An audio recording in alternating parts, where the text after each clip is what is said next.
Everyone, welcome to my channel care of Ankita. আজ তোমাদের সাথে আমি ফুল মাটন কারি রেসিপি শেয়ার করব। তোমরা আগে নিশ্চয়ই শর্টসটা দেখে নিয়েছো। প্রথমে মাটনটাকে ভালো করে ধুয়ে হলুদ গুঁড়ো, লঙ্কা গুঁড়ো, সর্ষের তেল ও নুন মাখিয়ে 15 মিনিট মতো আমি ম্যারিনেশন করে নিয়েছি। মাংসের জন্য যেসব মশলাগুলো নিয়েছি, আদা, রসুন, পেঁয়াজ, কাঁচা লঙ্কা, শুকনো লঙ্কা, গোটা জিরে, গোটা ধনে আর হলো টমেটো কুচি। গোটা জিরে আর ধনেটা যাতে বাটতে সুবিধা হয় তার জন্য আগে থেকে ভিজিয়ে রেখে দিয়েছি। গোটা জিরে, ধনে আর শুকনো লঙ্কাটাকে কিন্তু একসাথেই বাটবো। তারপর মশলাগুলোকে বেটে নিব। আদা, রসুন, পেঁয়াজ, গোটা জিরে, ধনে আর শুকনো লঙ্কাটাকে একসাথে বাটবো। বাটা মশলায় রান্নার স্বাদ কিন্তু দ্বিগুণ বেড়ে যায়। তোমরা চাইলে গুঁড়ো ইউজ করতে পারো, কোনো অসুবিধা নেই। মশলাগুলো বাটা হয়ে গেছে। এরপর কড়াইতে তেল গরম করে নিব। তারপর কয়েকটা তেজপাতা দিয়ে দিব আর দেব কয়েকটা এলাচ।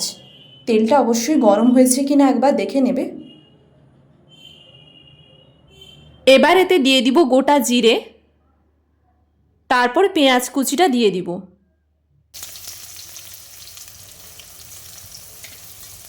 এই পেঁয়াজ কুচিতে তোমরা অল্প পরিমাণ নুন দিতে পারো যাতে পেঁয়াজটা তাড়াতাড়ি নরম হয়ে যায়।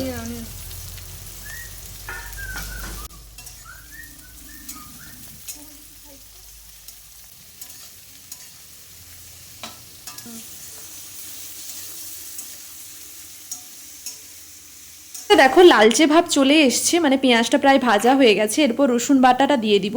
তারপর বেশ কিছুক্ষণ আবার কষিয়ে নেব। এরপর দিয়ে দিব আদা বাটা। তারপর আবার কিছুক্ষণ কষাতে থাকবো। মশলাতে একদম আমি জল দেব না, মশলা থেকে যাতে নিজে থেকেই তেল ছাড়ে আমি ওভাবেই নাড়তে থাকবো। ধনে, জিরে আর শুকনো লঙ্কা বাটাটা দিয়ে দিলাম। তারপর আবার বেশ কিছুক্ষণ কষিয়ে নিব। তারপর টমেটো কুচিটা দিয়ে দিব। দেখো মশলাটা একদম কষানো হয়ে গেছে আর কিভাবে তেল ছেড়ে গেছে। এরপর মাংসটা দিয়ে মাংসের জল যতক্ষণ না শুকিয়ে যায় ততক্ষণ পর্যন্ত মাংসটা কষিয়ে নিব। আর সবসময় মনে রাখবে, খাসি মাংসকে যতটা কষাতে পারবে তার স্বাদ কিন্তু ততটাই বাড়বে। ধৈর্য হারালে চলবে না, বেশ কিছুক্ষণ ধরে কষাতে থাকতে হবে। মাংসে অবশ্যই নুনের পরিমাণটা দেখে নিবে। দেখো কীরকম কালারটা চলে এসছে, এরকম ব্রাউন ব্রাউন কালার চলে আসবে কষাতে থাকলে। তারপর দেখো একদম পারফেক্ট কালার চলে এসছে। আলুটা আর আগে থেকে না ভেজে রাখিনি, যেহেতু প্রেশার কুকারে মাংসটাকে সিদ্ধ করব তাই আলুটাই কষাতেই দিয়ে দিয়েছি। তারপর কষাতে আলুটাকে একটু ভালো করে নেড়ে তারপরই প্রেশার কুকারে দিয়ে দিব। আর বেশিক্ষণ মাংসটাকে কষাবো না, কারণ মাংসের কালারটা একদম চলে এসছে। আলুটা যেহেতু দিয়েছি তাই একটুখানি নেড়ে নিব। ব্যাস আমাদের মাংস রেডি। এবার প্রেশার কুকারে এটাকে দিয়ে দিব।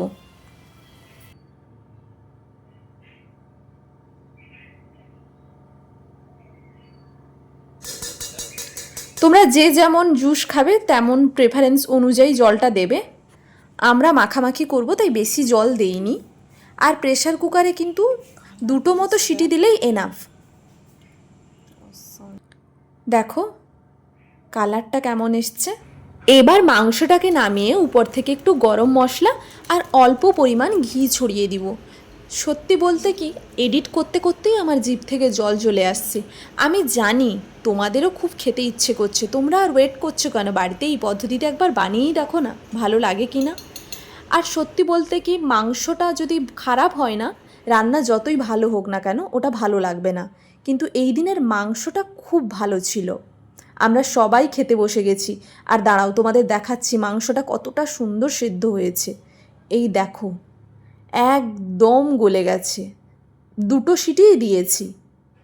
আর খেতেও দুর্দান্ত হয়েছিল। Thanks for watching, by.